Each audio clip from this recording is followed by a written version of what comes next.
welcome to the Movies to Watch Before You Die podcast. My name is Gab. I am Dylan, her co-host.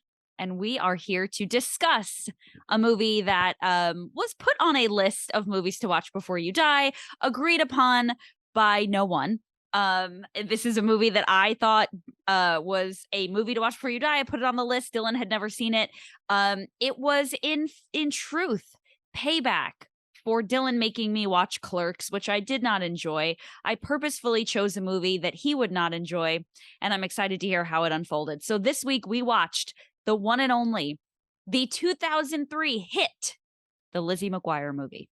All right, so Gab, before we get too deep into the Lizzie McGuire movie, what we do have here is another time where somebody has been kind enough to send us in some mail. All right. Mail time! When you control the mail, you control information. Mom asked me to ask you if there's any mail for us here by mistake. What? So we have something from Keen Machine, and the subject is voice reveal, not clickbait. So it says, greetings, I've never used anchor.fm a day in my life, so my voice message is attached to the email. Keep it keen. Greetings, Dylan and Gab. What a wild, brutal review we had for last week's film. Learning lots about you two. I'm beginning to think you just have polar opposite tastes in cinematography. But maybe that makes the podcast even the more important for finding the movies that bridge the great divide. Plus, conflict is ratings gold, am I right? I'm excited to see what this week's topic will be, so secretive, Gab, and I too look forward to having an episode of a movie I have actually seen. Maybe this will be the one, who knows? Keep it keen. So I'll have to find out from Keen Machine if Lizzie McGuire is a movie that he has seen. I don't think it is. I'm going to assume no, but that would be nice. And I do think he is right that you were too hard on Clerks, especially in punishing me by making me watch the Lizzie McGuire movie. You know, it's funny because Clerks is a movie that I have continued to think about after we've spoken about it. And it's the only movie that I've continued to think about, your choice or mine. Really? And I've really been thinking about it. And I think here's what I'll tell you. I didn't enjoy the movie, but I enjoyed our conversation. And I think I enjoy the subject matter, and I think I enjoy the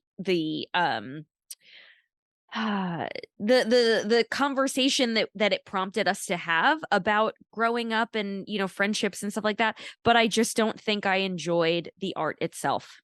So. Okay.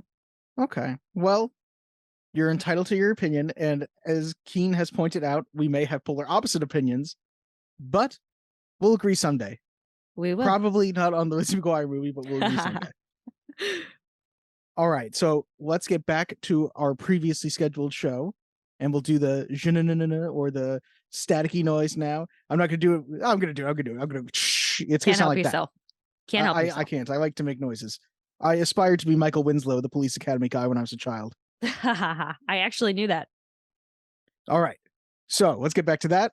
Without me making the noise, the real noise this time. Thank you again, Keen. And if you do want to send us a voice message, you can send it at anchor.fm/movies to watch. Or like Keen Machine did, you can send it to the email, which is, what is it, Gab? Movies to watch before you die @gmail.com. I put her on the spot, but she got it. Okay. Got it. Back to our previously scheduled episode. The 2003 hit, the Lizzie McGuire movie.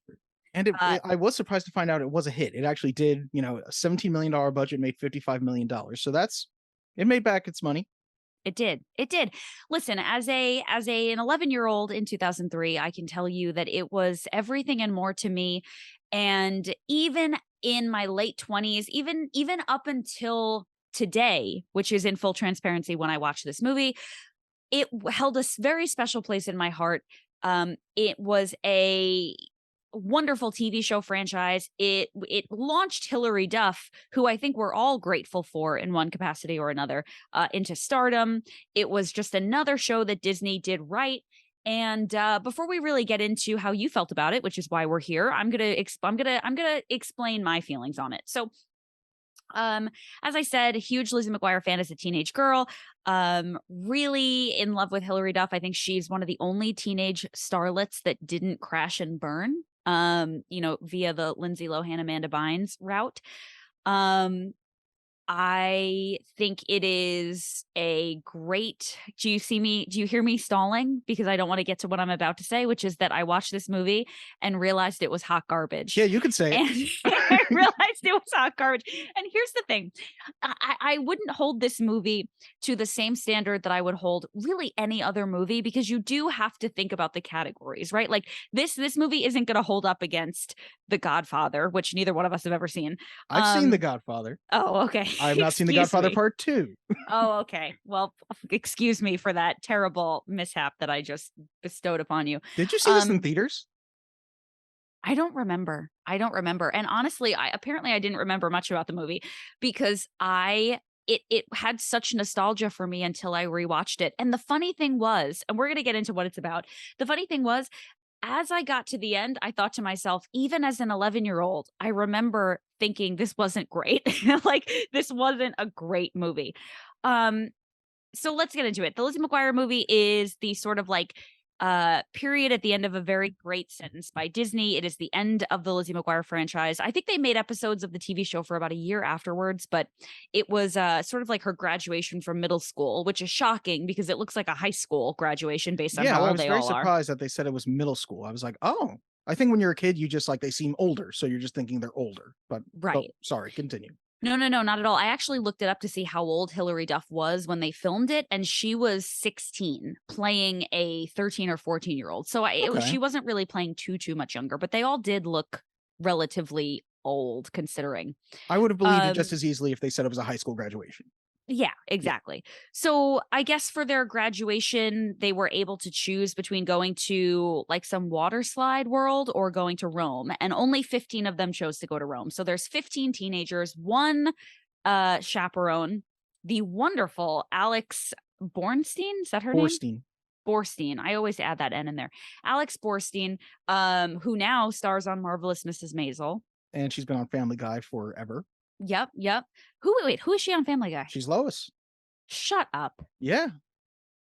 Wow. That's amazing. I had no idea. Like, you can see on my face that I'm shocked. She was also Wow. on Mad TV. I don't know. Did you watch Mad TV? With you, yeah. Yeah, she was on Mad TV. Yeah. Wow. Yeah, huge. And honestly, she was fabulous in this movie. So they Okay. go to they we'll get there. They Mhm. go to Italy on this trip. There's one chaperone, so obviously Lizzie is able to sneak away after she meets an Italian pop idol and finds out that she looks exactly like his counterpart. Paolo and Isabella is the name of their musical act. Isabella looks like Lizzie but with brown hair instead of blonde hair. Um he convinces her to perform with him as Isabella at some award show because apparently they've had a falling out and Isabella will be sued if she doesn't show up, but she's so angry with him that she won't show up, so he's trying to save her. And as it turns out, it's the opposite. It's the other way around. I What? know, shocker.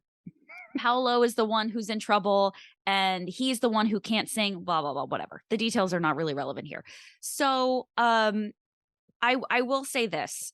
I wanted very badly for the nostalgia to do its part and shoulder the burden of this film, and it did not. But there was one part that I actually laughed out loud. I laughed out loud, and not because I was like laughing at how bad it was. It genuinely Where tickled you my left funny with bone. the movie. Correct. Okay. And I want you to guess which part it was. Well, there was also only one part, like one joke that I laughed with. There was many times Okay. I laughed at, which, I guess maybe spoilers as to what I'm going to have thought of this movie. I just want to go back and say Clerks is preserved in the National Library of Congress, but okay. Fine, whatever. The one joke that I did laugh at was Matt is on the plane with the mom and dad, which psychotic that they're going to Rome and the money they must have. But Right. the dad says, "All right, Matt, tell me what you know that I don't." And Matt goes, "Dad, it's only a 14-hour flight." And I was like, "Oh, okay. That was a pretty good one. That See, one was I okay." didn't I think it was an oasis in a desert of not funny for me. See, I disagree because I felt like that joke was written to be literal, like as if there's only 14 hours. He only has 14 hours to tell them about all of the stuff about Lizzie, like how embarrassing she is and all the things that happened. And I took it as Okay. literal. Now, what made me actually like really laugh was when they first get to the hotel and Mrs. Ungermeyer, who is Alex Borstein, Mhm. is saying that the concierge at the hotel was one of the like a general in the Italian Navy or something, and that he Yeah. was going to be looking out for them. And why don't Giorgio was his name? Why don't you tell them about the security plan that you have all set up? And he looks at them with this dumb fucking look on his face and goes, "We serve at 5 the cookies." And I lost it. I thought that was Really? so funny. I don't know why. That's the only part of. And then after that, I was jazzed up. I was like, I love this movie. This movie is so good. And then it just, that was probably 10 minutes into the movie. And for the rest of the 110 that I watched, it was just hot garbage. I'm happy for you because that's early on. So at least you at one point had hope. I did have hope. Yeah, I did. I did. Okay, we said what the story was a decent amount, that they're in Rome. Yeah. Enough. Yeah. Okay. So I want to tell you what you put me through. Okay. So, please do. you and we recorded on a Friday, so it was a few days ago, and I told Giselle next week we're doing the Lizzie McGuire movie, and she was like, "Oh my god, I'll watch that with you." We watched it that night. Oh wow. So that night we watched it. So that's already a few days ago. And I didn't take notes, which I normally like to take notes because it makes me feel like, okay, I paid attention. I did a good job. Yeah, me neither. I didn't take any notes. Immediately afterwards, Giselle's like, let's watch a better movie. So we put on The Princess Diaries, which I also never seen. Oh my God. Well, oh my God. I love her so much. That was much better by comparison, but that's not what we're talking about right now. Oh, I rewatched this movie today for you. Oh my God. I've seen the Lizzie McGuire movie twice now. Holy shit. And the first thing I wrote when I did take notes, because I'd already seen the movie, I was able to preemptively take notes, was, this is what nightmares are made of. The next time I want you to, this is a movie to watch after I have died. That's when you can put it back on. Okay.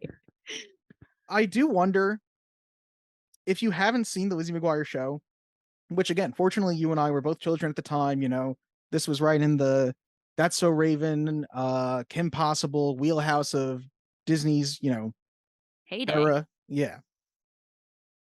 Does this movie mean anything if you didn't watch the show, do you think? So it's actually funny that you bring that up, because what I did do to try to make this episode worthwhile, and I do want to say off the top, I think if we both disliked a movie, that shouldn't be considered like us finally agreeing. I think we both, for it to be a celebration, we have to agree on a movie being a movie to watch before There you is die. Nothing to celebrate today, Gab. Okay, I just want to make sure I'm not celebrating the fact that we both realized this was shit. So I pulled up, in order to like make this worthwhile, I pulled up some user reviews on IMDb, which are hilarious. And there was one where somebody said, I'm trying to find it so I can quote it for you. It was, okay, here it is. I have never even seen the TV show or heard of it or the girl involved. So this person has never even heard of Hilary Duff. But I was on a 9-hour flight to Atlanta, and this was the movie that they were showing to help me pass my time. So I gave it a reluctant go. The film sets its oh boy, this person's grammar is not great. The film sets it out all straight away with a lively musical number and the cliche of teenage girl and nosy little brother, etc. The animated add-ins are not nearly as funny as they think they are, but they are all part of the charm and energy that made this film watchable. While it's clearly aimed at girls younger than McGuire herself, it is quite sassy and energetic. The plot is utter nonsense from start to finish, but it bustles along just about well enough to get by. Duff by herself is quite nice in the role. She is quite bubbly, plus she isn't exactly hard on the eye. Borstein as Ungermeyer is worth a laugh or two, but the majority of the teenage cast are average, especially Gelman, who played Paolo, who was given very little to do outside of talking, quote, in a de-stereotyped Italian accento. Overall, I had them all make a wish that you would show up. I was like, oh my God. I'm sorry. Go on. Continue with this person who was into 16-year-old Hilary Duff. So the last thing they say is, overall, I stress that I have no intention of ever actually watching this movie again, but can't pretend that its sassy, bubbly, and energetic style helped me forget my flight for 90 minutes, and also just about managed to find the fun hidden within the absurd plot. Well, I can't disagree with that. I'm like, is it better than sitting in silence? Yes. Like, again, very low bar. Yeah. God, you know what? It's funny. I felt proud of myself at first, and now in retrospect, I'm like, I really shouldn't have felt that proud, because I clocked Paolo the entire time. I was like, it's very weird that this guy is like taking all agency away from Isabella. He's like, she does not want to perform it at all, but we are going to force her to do it, because a lawsuit, I guess. And I was like, this guy seems a little messed up. Like, maybe he should just talk to Isabella, perhaps. And by the time the end reveal came, I was like, yeah, if you recut this movie, he's a freaking horror villain. Like, this guy's a monster. Yeah. But I mean, I'm very proud of you for figuring out the plot of a 2003 tween girl movie. I felt real good about it. Yeah, yes, you should. Like, you're a genius. I don't know why I acted like I saw The Sixth Sense coming in theaters. Like, I was like, I was the one guy who knew in that theater that this was going to happen. I was not. But it really did recontextualize. Just before we watched it, Giselle goes, Dylan, you're a Kate. And I was like, I'm a Kate? What does that mean? And she also said to me, sing for me, Paolo, which I knew what neither of these things meant. Yeah. By the end of the movie, I was like, okay, not cool calling me a Kate. I guess I get that now. And sing for me, Paolo is a funny line. I don't think it's intended to be funny, but it ends up being funny. And I do love him going, this is what dreams are made of. Like, I was like, oh, come on. I know this guy can't be that bad, but it was fine. It really did make me laugh. And you know what's funny? Like, we do talk about quotability on this podcast, and I quote that movie all the time. And some of the things I was like, holy shit, is that where that's from? Like, I always say, and I say this to Corey all the time, sing to me, Paolo. And he also looks at me like I'm crazy, which I'm sure you have looked at Giselle like she's crazy.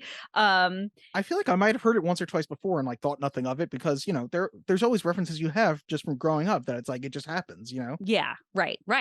But there were a couple of others in this movie that I was like, oh my God, I can't believe that that's where this is from. Like, I have to look at, I'll pull them up, but, while you're pulling them up, I just want to say, I definitely did not go easy on this movie at all because within like 10 minutes in, my suspension of disbelief, I had thrown it out the window because I was just like filled with ennui for the next like 85 to 95 minutes. I was like, I ain't gonna make it through this.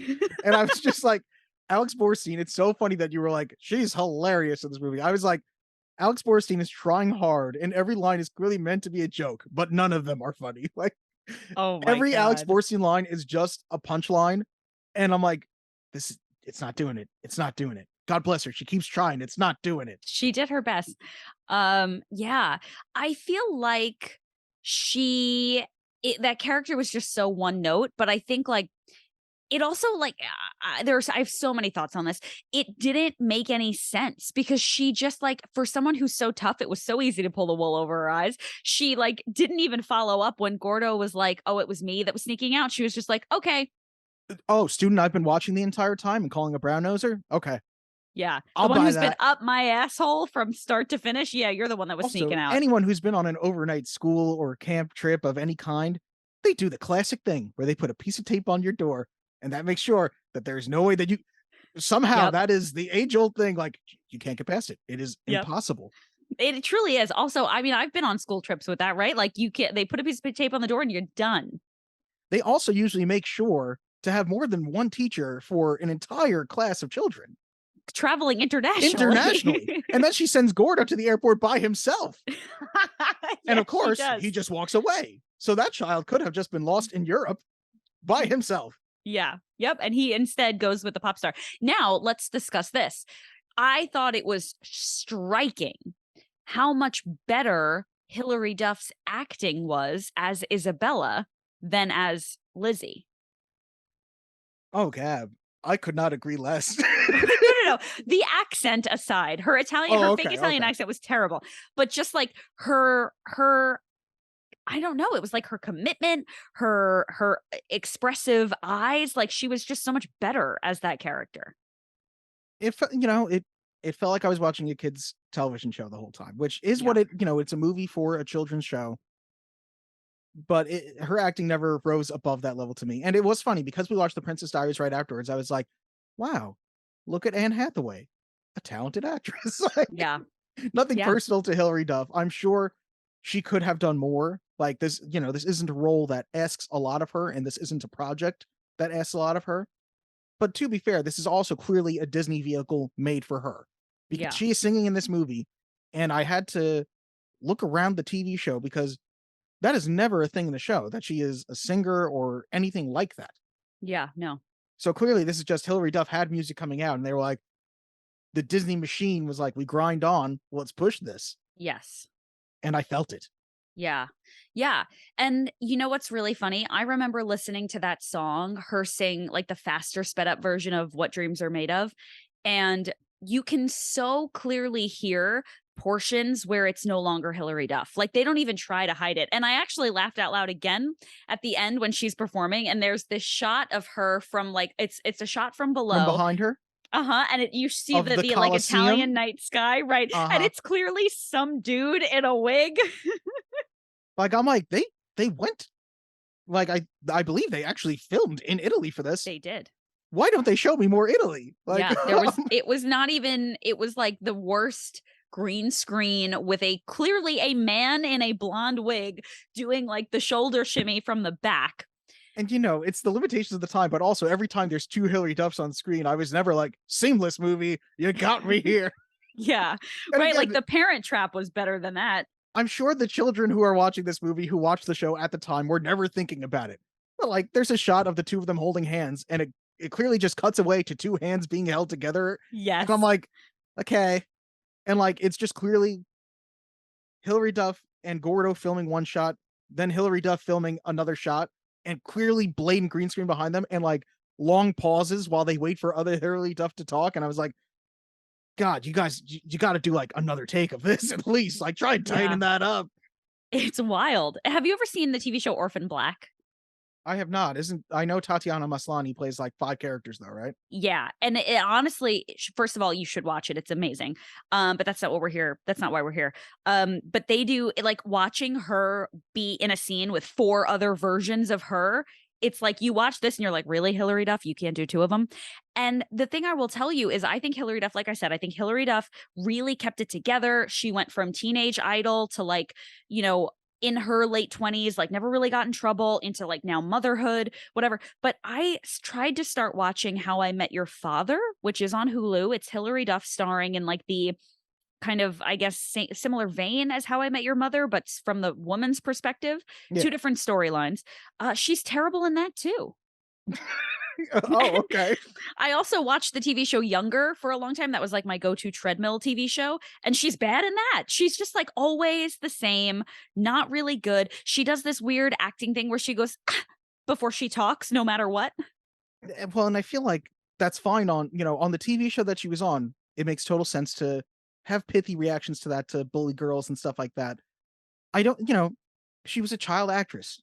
That doesn't Yeah. mean that she went on to be a great actress. And I know I wrote down one thing from IMDb here that said, aside from a sequel to the movie, Disney planned a second show that would have been on ABC and focused on Lizzie McGuire in high school.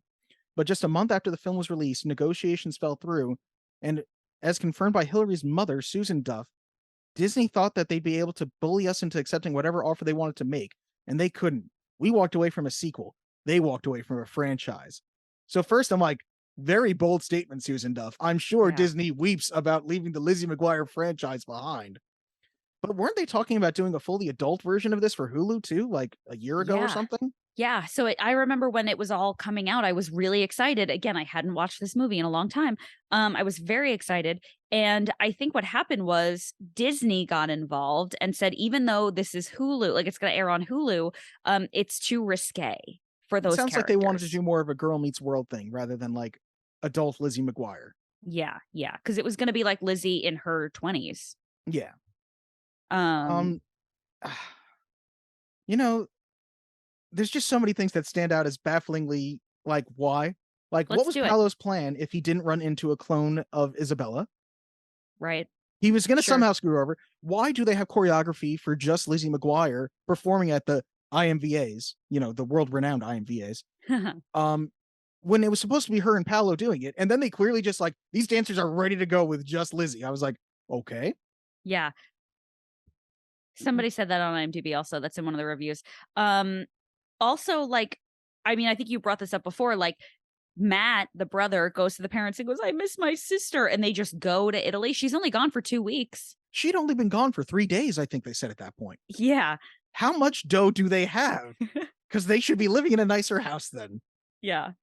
But it makes sense why they were one of the people who, like, their family, that's why Lizzie was one of the few who went to Rome. Because at first I was like, why would other kids choose the water slide park? And I was like, maybe some kids couldn't afford a field trip to Rome. And I was like, oh yeah, that's a good point.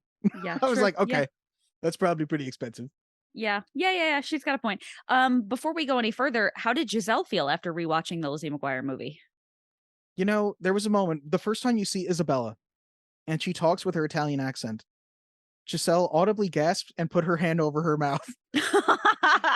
And that's why when you're like, I think she does a better job as Isabella, I was like, I have evidence to the contrary. Like, I was like, I don't think so. Yeah. Boy, oh boy. It felt like I was so shocked when I looked up the box office numbers and saw a $17 million budget, because I was like, the flight to Rome must have been expensive, because they didn't even really shoot much of Rome. There's several montages in this movie, which I love a good montage. Rocky IV is a movie I love, and that movie's like 60% montage. But each one of these montages, I was like, okay, but what's the purpose? Like, there's 2 different montages of her on either in the little car or on the moped with Paolo. The And each Vespa, yeah. time I would think that they were showing Italy as they're going around and some reaction shots. Instead, they are just showing, Hilary Duff like doofily smiling at things, like as though they're there. And I'm like, you're there. Shoot the things. Shoot the things. Do it. Well, what's crazy too is that in one of the shots while she's on the Vespa wearing a helmet, you can see the camera truck in the reflection of the helmet. I didn't even notice that, but Yeah. okay. I'm sure they got to the edit bay and they were like, yeah, no one's gonna notice. We're not scheduling reshoots for this. Yeah, I mean, yeah. I Let's did also talk appreciate about. Oh, go ahead. No, please. What did you appreciate? the comeuppance of Paolo, the Sing for Me Paolo. I did like Sure. that, but besides that, I did also like that at least. And I saw again on IMDb that the director had to apparently fight to keep this in because Disney wanted to not have it. Her and Gordo kissing at the end. So I disagree. I think it was dumb for them to do that. And I felt like it was dumb for them to do that even as an 11-year-old, because Why? when new episodes of the TV show came out after the movie, it was like it never happened. I don't know why I just turned to Jeff Goldblum. But you see, Gab, here's what I have to tell you. It turns out the new episodes aired afterwards, but those episodes, this was the last thing recorded for Lizzie McGuire. The Lizzie McGuire movie is ostensibly the end of the show. So that's why I'm like, okay, I appreciate that they had a culmination of that relationship. What I don't like about it is, and it's sort of the same way you feel, they should have another 5 minutes where they're back at home and either show me how this affected her at home, because instead it feels like a classic, what every television show does when they do a movie is because you want to keep it so that if you have fans who just keep watching the show, that they don't miss anything if they don't technically see the movie. Like the most recent example I can think of is the Bob's Burgers movie. I love Bob's Burgers. I didn't see the movie right when it came out. I watched it when it was finally on streaming, and it was like, okay, I didn't miss anything if I hadn't seen this either. You know what I mean? Yeah. And I think that's a consistent thing. And when I realized that this was the last thing they filmed, I was like, no, you could have gone ahead and really solidified this. And instead it does feel like it makes sense that you ended up thinking, okay, but they sort of just went back like nothing ever happened afterwards. And it's because they didn't make sure that this was solidified, I think, in that sense. Yeah, they didn't wrap it up with a bow, that's for sure. And also, Lelaine, who was the girl that played Miranda, Lizzie's best friend. They vaguely mentioned one time in the beginning. They're like, oh, she's in Mexico City. Just like isn't in this movie. I think she didn't do it because I read something that said that she wanted to focus on her music career, which is a giant LOL in 2022. Well, she and Hilary Duff ended up with about the same music career. So I think, it is what it is by this point. Yeah. I think let's Matt talk about definitely ended up in some like tragically abusive relationships based on the one friendship we see him in, where she just bullies the shit out of him and he's like, you're great. Like, I'm like, Matt, stand up for yourself, man. She's not bringing anything to the table here and you're just letting her push you around, Matt. Yeah, like, there were some like questionable moments for damn sure. How about the fact that Isabella is just going to, like, I pretty much gasped and put my hand over my mouth when she was talking to the fashion designer. Lizzie McGuire is talking to the fashion designer as Isabella and is like, oh, and I was like, you're not even going to use a fake Italian accent? Like, you're not even going to try? And again, I know that this is a show for children, and I know I shouldn't be that scrupulous about this, but the fact that everyone who was just like, you spend more time on the island, it appears to have been great for you. And I'm like, are you people stupid? Are you not even trying? Like, I was like, oh my God. Well, there's all these people that are like, something's off with her. And it was like, Guys, really? Like, this plot hole we just let go? We couldn't have written anything in there, like she doesn't talk, or they're like, "Oh, she's saving her voice for the performance." Like, nothing? You know what I laughed at? And I don't think that the movie did it intentionally. Like, I don't give it enough credit to believe that this was an intentional joke. Kate comes back and she goes, "You've been out." Which, first of all, Lizzie doesn't even go, "No." She's like, "No, how'd you know?" And I'm like, "Oh, way to give up the game, Lizzie." Yeah. But she goes, "First of all, your hair's done," which it's like her hair is obviously done. There's a blow dryer next to the bed, which why would that be? But she goes, "Your hair's done, your eyebrows or something look great." And she lifts off the covers to Lizzie fully dressed, fully clothed, and goes, "And you had a manicure," and points at her hand. And I was like, "What?" I was like, "Wait, that what did you point out?" Like, I was like, "She's wearing jeans." Like, what are you kidding? Another thing, she's wearing high heels the entire movie.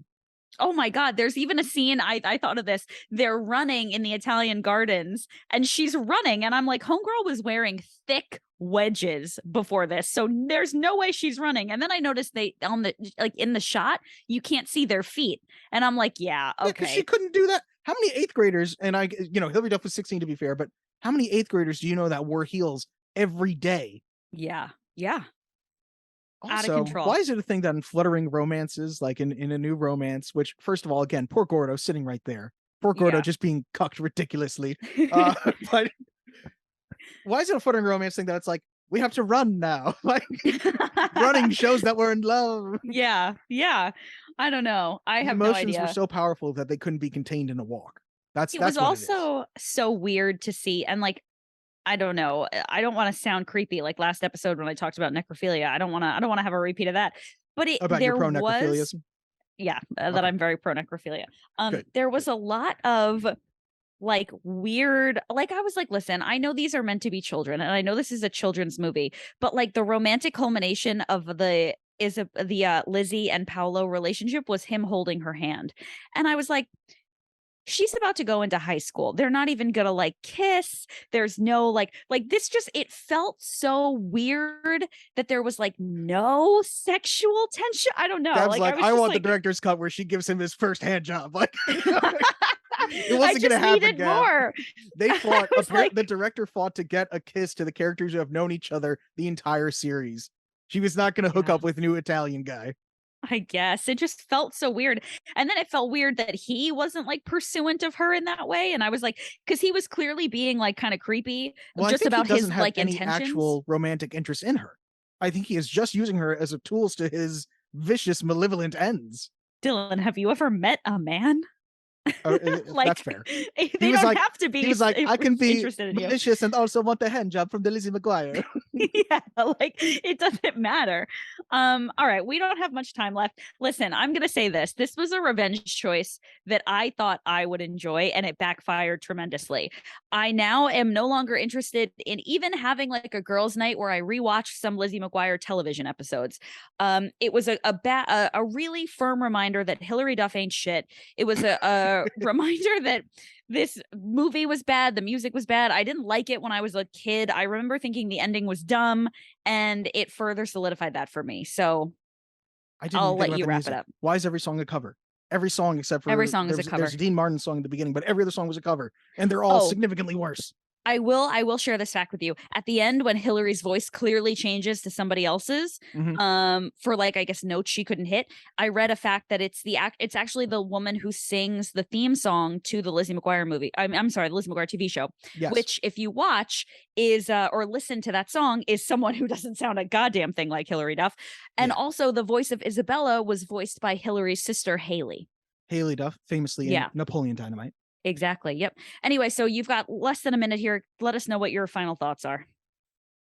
I guess it's nice that we agree that this is shit. Like this Yeah. was not good. Not good. I can tell you, Not good. don't watch this. If you were the diehardest Lizzie McGuire fan, still don't watch it. You have Yeah, no just need. watch the TV show. Enjoy the television show, which is Yeah. better. And oh my god, I guess if you're ever on a 9-hour flight and the only thing they have is the Lizzie McGuire movie, go for it. Yeah. It's nice All to right. agree that this is bad.